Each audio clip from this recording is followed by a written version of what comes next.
بسم الله الرحمن الرحيم. اهلا وسهلا بكم في فيديو النهارده. هنتكلم فيه عن الجنيه المصري، وهنتكلم فيه عن سر خطير جدا عن ليه البنوك الحكوميه المصريه خلاف التوقعات ما اصدرتش شهادات استثمار جديده لحد دلوقتي، برغم ان البنك المركزي المصري رفع سعر الفايده في يوم الجمعه الماضي، في يوم الخميس الماضي. نبتدي مع بعض كده بالخبر اللي معانا يوم 22 ديسمبر اللي كان يوم الخميس، وبالتحديد يعني مساء بعد انتهاء عمل البنوك، قام البنك المركزي المصري برفع سعر الفايدة في السوق المصرية بنسبة 3% مرة واحدة. بقى سعر الفايدة على الودائع 16.25%، وسعر الفايدة على الإقراض 17.25%. طيب، كان في توقعات على مستوى كبير جدا، وهو بتقول التوقعات دهيت ان في شهادات استثمار جديده هتنزل تصل اسعار الفايده عليها لمستويات تقارب ال 20%. النهارده يوم الاحد ما حصلش الكلام ده، كان ناس كتيره برضه متوقعه تعويم يحصل للجنيه وتراجع لقيمه الجنيه، برضه الكلام ده ما حصلش. يا ترى ايه السر؟ هنعرف مع بعض دلوقتي. عشان نفهم القصه لازم نرجع شويه لورا لشهر اكتوبر اللي فات. في شهر اكتوبر اللي فات، وبالتحديد في يوم 27 اكتوبر، البنك المركزي المصري رفع الفايده على الجنيه المصري بنسبه 2%. كان سعر الفايده وقتها رسميا 13.25% على الايداع و14.25% على الاقراض. في نفس الوقت البنك الاهلي وبنك مصر طرحوا شهادات استثمار بعائد يصل الى 17.25%، وده على الشهادات اللي هي بتاخد الفايده بتاعتها مره في السنه. طيب، لو مش ملاحظ حضرتك حاجه، في ملاحظه مهمه جدا في الموضوع هي ان سعر الفايده على شهادات الاستثمار اللي طرحها البنك الاهلي وبنك مصر وقتها كان بيتراوح ما بين 16% ل 17.25% على حسب دوريه صرف العائد، بينما الفايده في البنك المركزي المصري كانت 13.25% و14.25%. يعني في فرق 3% ما بين سعر الفايده على شهادات الاستثمار بتاعه البنك الاهلي وبنك مصر وسعر الفايده في البنك المركزي. اللي حصل باختصار في الاجتماع الاخير اللي كان يوم الخميس اللي فات، ان البنك المركزي المصري قفل الفجوه دي عشان يوحد اسعار الفايده الموجوده عنده باسعار الفايده الموجوده على شهادات الاستثمار في البنوك المصريه. حاجه تانية، فاذا هنا نقدر نستشف ان البنك المركزي المصري بيتجه الى توحيد اسعار الفايده على مستوى الدوله. حاجة تانية تأكد صحة الكلام اللي أنا بقوله ده، وهو إن البنك المركزي المصري وبالتحديد في 20 نوفمبر اللي فات نقل المبادرات التمويلية من البنك المركزي إلى وزارة المالية. معنى أو الخبر ده تفسيره إيه؟ كان عندنا في الفترة السابقة كان في أسعار فايدة مخفضة على أنواع معينة من القروض، زي قروض المشروعات الصغيرة كان عليها فايدة بحوالي 5% على ما أذكر. القروض بتاعة القروض العقارية كانت الفايدة عليها 8%، بينما كانت الفايدة في البنك المركزي المصري وفي البنوك المصرية أعلى من كده بكتير. فده يعتبر تشوه في هيكل أسعار الفايدة، وبالتالي البنك المركزي المصري لجأ إن هو عشان يوحد الفايدة على مستوى الدولة، لجأ إن هو يخاطب وزارة المالية ويقول لها لو سمحت يا وزارة المالية تحملي الفرق ما بين القروض اللي تم منحها بأسعار فايدة مخفضة من الميزانية بتاعتك، أنا مش هتحملها من عندي. ليه؟ علشان خاطر يوحد أسعار الفايدة على مستوى الدولة. وبالتالي المبادرات التمويلية اللي زي ديت لما هتصدر بعد كده هتصدر سعر الفرق الفايدة هتدفعه وزارة المالية. طب الهدف ايه من توحيد اسعار الفايدة على مستوى الدولة؟ الهدف هو التمهيد لتعويم الجنيه، ولكن بالشكل اللي هو يريد البنك المركزي المصري الوصول ليه. طيب الشكل ده ايه هو الشكل دوت؟ خلينا نشوف مع بعض كده خبر مهم جدا كان شفناه اثناء المؤتمر الاقتصادي اللي اتعمل في مصر في شهر اكتوبر اللي فات، والخبر ده هو له علاقة وثيقة بالتعويم. وللأسف الشديد كتير من المحللين اللي كانوا بيحللوا أخبار الاقتصاد المصري في الأيام الأخيرة أغفل هذا الخبر المهم وأغفل هذه المعلومة المهمة.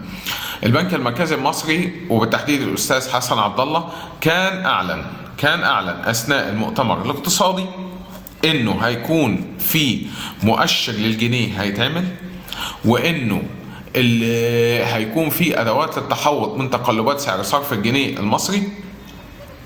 والادوات دهيت كانت هيتم من خلالها تقييم سعر صرف الجنيه في الفتره المستقبليه، والادوات دهيت هتكون مرجع في تحديد القيمه العادله للجنيه. طيب ايه علاقه ده برضه باسعار الفايده؟ شوف حضرتك، ادوات التحوط دهيت هي عباره عن العقود المستقبليه للجنيه المصري. سعر الجنيه المصري المستقبلي، يعني لو عايز حضرتك تعرف سعر الجنيه المصري قدام الدولار هيكون قد ايه بعد سنه، بتشوف سعره في العقود المستقبليه للجنيه المصري. طيب العقد المستقبلي ده هو بيحسب سعر صرف الجنيه المصري قدام الدولار بناء على ايه؟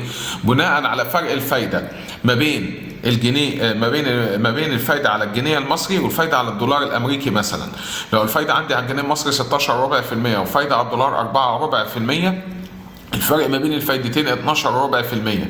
يبقى اذا الجنيه المصري هتنخفض قيمته قدام الدولار الامريكي ب 12.4% السنه الجايه. وبالتالي بيبقى السعر المستقبلي للجنيه المصري بعد سنه من الان بيبقى متحدد ان مثلا لو هو النهارده 24.70 مثلا، كل دي طبعا ارقام للتوضيح، بنضرب في 1.12 بيبقى السعر المستقبلي للجنيه المصري حوالي 27 جنيه 66 قرش. ده بيبقى في العقود المستقبليه وعقود التحول. اي مستثمر هيدخل دولار النهارده لمصر بيبقى عامل عقد تحوط مع البنك ان هو لما يجي يخرج الدولار ده هو بعد سنه هيخرجه على السعر دوت.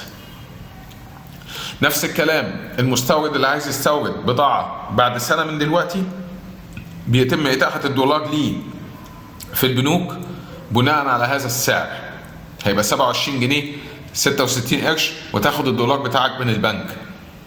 فهي دي الآلية بتاعه التعويم اللي البنك المركزي المصري عايز يوصل لها، ان مش هيبقى تعويم فوضوي يضر بالناس ويعمل ارتباك في النظام المصرفي والنظام التجاري للدولة، لكن هيبقى نظام اللي هو ايه، نظام من خلال العقود المستقبلية. وكمان هيبقى في مؤشر لسعر الجنيه بيحدد سعر الجنيه المصري قدام سلة من العملات. وبالتالي من خلال الكلام ده هو نقدر نقول ان الرفع الاخير لاسعار الفايدة في مصر تم من اجل توحيد اسعار الفايدة على مستوى القطاع المصرفي المصري، وان في الوقت الحالي البنك المركزي المصري بيجهز لاطلاق مؤشر للجنيه المصري واطلاق عقود التحوط على الجنيه المصري، وان هيبقى السعر المستقبلي للجنيه المصري معلن من خلال ادوات التحوط على الجنيه المصري. وبالتالي هتبقى دي هي المرجعيه لتحديد سعر صرف الجنيه المصري في السوق، مش السوق السوداء ولا اللي هي مليانه تلاعب ومضاربات وكل هذه الاشياء. اخر حاجه احب اوضحها برضو لكل متابعيني الذهب.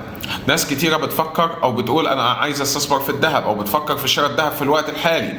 حاليا انا لا انصح بشراء الذهب لسبب: اولا اسعار الذهب على حسب ما هو معلن، الجنيه الذهب الواحد وصل سعره 14600 جنيه مصري.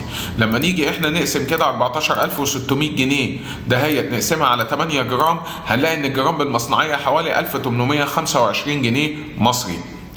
هل يا ترى الرقم ده هو زي السعر العالمي؟ تعالوا مع بعض نحسب السعر العالمي، وانا هحسب لك الجرام على بالسعر العالمي بسعر الجنيه المصري في السوق السوداء وقت تصوير الحلقه دهيت. سعر الجنيه في السوق السوداء وقت تصوير الحلقه دهيت حوالي 30 جنيه لكل دولار امريكي، ده في السوق السوداء.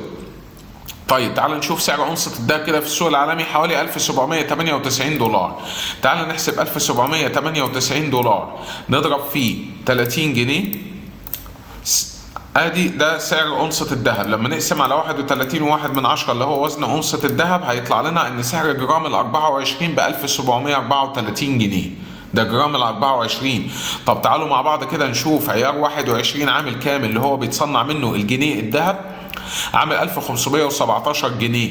لو ضفنا عليها 50 جنيه دمغه مصنعيه ادي 1567 جنيه. طيب لما نيجي نضرب في 8 جرام ادي سعر الجنيه الذهب 12540 جنيه. يبقى اذا حضرتك لما تشتري الجنيه الذهب دلوقتي هتشتريه بسعر زياده 2000 جنيه عن السعر الحقيقي بتاعه، وبالتالي حضرتك كده بتشتري سلعه باغلى من ثمنها. بالتالي انا في الوقت الحالي لا انصح بشراء الذهب في السوق المصري، وانصح بالانتظار لحد ما نشوف سعر صرف الجنيه قدام الدولار هيوصل لفين. وانا شخصيا برضه اتوقع ان مش هيتم طرح شهادات استثمار جديده، وده برضه اجتهاد شخصي، حضرتك ليك الحريه انك تاخد بيه او ما تاخدش بيه. تمام. ونصيحه برضو اخيره ان في 2023 الافضل ان حضرتك تستثمر في الاصول اللي توفر لك كاش، لان العالم كله دخل على ركود تضخمي، بمعنى انه هتبقى في حاله من حالات تراجع المبيعات وبالتالي تراجع الايرادات في الشركات، وبالتالي هيكون في توجه من جانب بعض الشركات انها تخفض عماله وتخفض مرتبات، وده هيكون له اثر سلبي علينا كافراد. وبالتالي لما حضرتك يكون معاك كاش ده هيساعدك ان انت تتعامل مع الظروف الاقتصاديه ديت. وفي النهايه اتمنى من خلال الفيديو ده ان انا اكون افدتكم. ما تنساش من اللايك والشير والاشتراك في القناه عشان يوصلكم كل جديد. اشكركم شكرا جزيلا.